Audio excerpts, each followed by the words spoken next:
Well, the brook dries up. Of course, all good things come to an end. And God says, go to Zarephath. I've got a widow woman there. Oh boy. Transition just never ends, does it? Elijah's at a brook, a place of uncommon provision. Now he goes to a depleted barrel.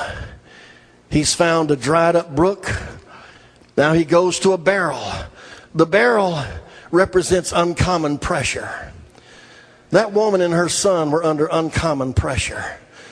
Anybody in your transition under some uncommon pressure? Oh yeah, I've been under pressure, but nothing like this. You just get exasperated and you get tired because of the uncommon pressure. And Elijah shows up and wants to know what she's doing. And she says, I'm going to gather some sticks. I've got enough to make my son and I a cake. And then we're going to die. She prophesied her future. And he says, make me a little cake first. Now she's under pressure already.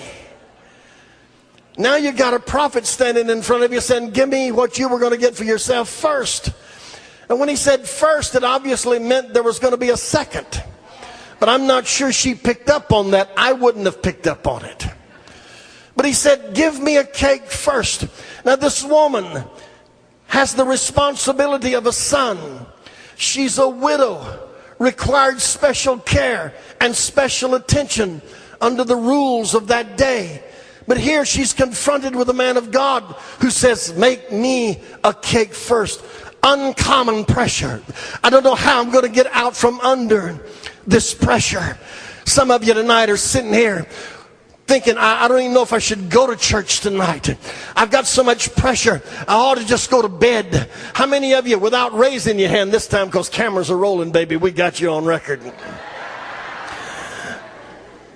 You've been so discouraged and despondent that every spare moment you'd like to just take a nap. You just want to go to sleep. You just want to close your eyes. You just want to get away from it all, because at least it's a moment of relief from the pressure, and you don't know if you can make it another day or not unless you get some sleep. But you sleep and you don't get rest, and you wake up the next morning. Transition is staring in the face. Uncommon pressure is staring in the face.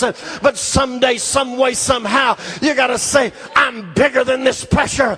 Greater is he that is in me than he that is in the world. I'm not going to be beaten by this uncommon pressure. If God be for me, who can stand against me? I'm getting through this transition. Now I know Tuesday nights you ought not sweat this much, but this is Sunday for me. But please understand, Elijah must have had a gamut of feelings hit him when he hears the woman say, we're going to make a cake and die. I don't know that she knew he was the reason it was dry. I don't know if she knew that. I got the feeling that she probably didn't pull that together. Had she pulled it together, she might would have said, bring rain, I'll get you cake. Let's negotiate. Anybody in transition try to negotiate? Oops, I'll get away from that. But you see, the brook was Elijah's test. The barrel is the widow's test.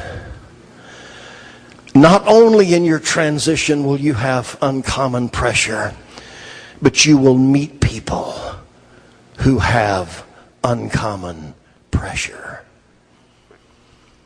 And you'll wonder, if I'm hanging out with people who are like me, how is God going to ever get any supply to me?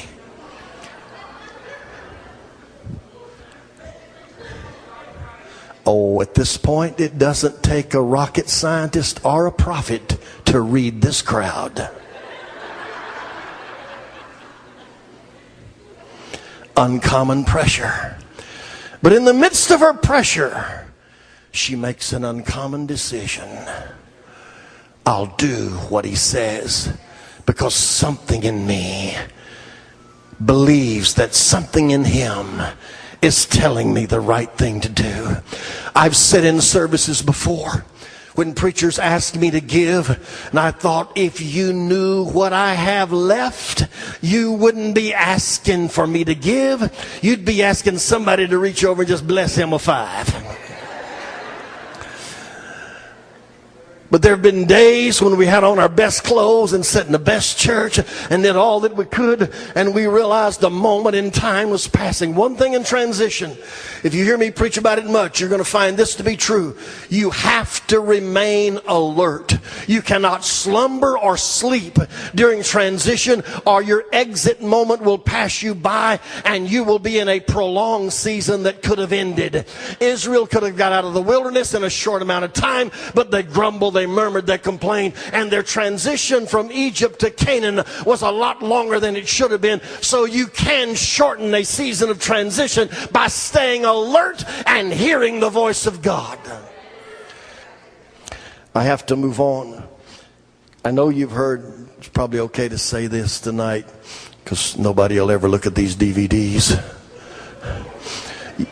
You've heard it say, some days you're the fire plug, and some days you're the dog.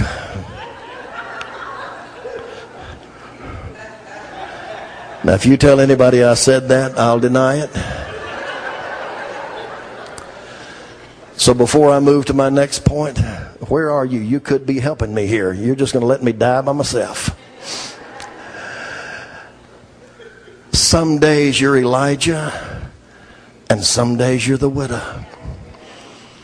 But can I tell you, transition is not abiding. Transition is sojourning. Transition is not here to stay. It came to pass. Now, next, Elijah has gone to the dry brook. Now he's at the depleted barrel. And last of all, he's facing a dead boy. The dry brook represented some uncommon provision. The depleted barrel represented some uncommon pressure. The dead boy provides an opportunity for uncommon miracles. Places you didn't know you'd go, things that you think you can't do in transition, God will anoint you to do. Because you see, there didn't seem to be any anointing at the brook. And it dried up. He was solely dependent on the Lord. There was a little bit of an anointing there before the widow when he said, make me a cake first. But nothing extremely profound. But God has processed him from live to move. And when the boy dies, now he's got to have being. He's got to have life. He's got to have a miracle. Now, a man that prophesied drought, God's honored it. He's not seen rain for almost 3 years. He's gone through a brook drying up and a widow woman feeding him, and he's just ready to get out of Dodge because no sign of this transition letting up, and her boy dies, and she says, where is he? And he lays himself on that boy. Some of you in the midst of your transition will have an opportunity for God to touch you for an uncommon miracle that will trigger your exit from your transition. And if you're not open to God using you at a moment of uncommon pressure in your own life, when you're fighting for your own survival, if you're not open for God using you to liberate somebody else, you may stay in your transition a lot longer. But be keenly aware that no matter what pressure you're facing today, and no matter what's dried up and what's not happening in you, there are those around you that need the anointing that God is wrapping around you for the next assignment. Elijah didn't know it at the time, but as he lay on that dead boy, he was one prayer away from his next assignment. Transition was about over, and he was about ready to move out of transition. He gives the boy back to the woman. And then God says, go show yourself. Oh my goodness.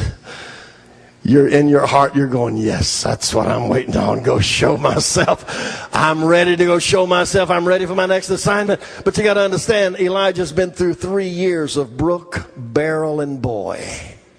He don't look like showing himself. He don't feel like showing himself.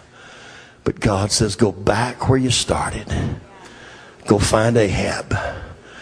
Go find him. Can I tell you tonight, I can't go on because time is slipping away. But I can tell you, out of Elijah's lowest point, God says, go show yourself to Ahab. It took God 3 years to process him to get ready for one sermon. 3 years for one sermon. And if I have a week off, I think I'm going to die.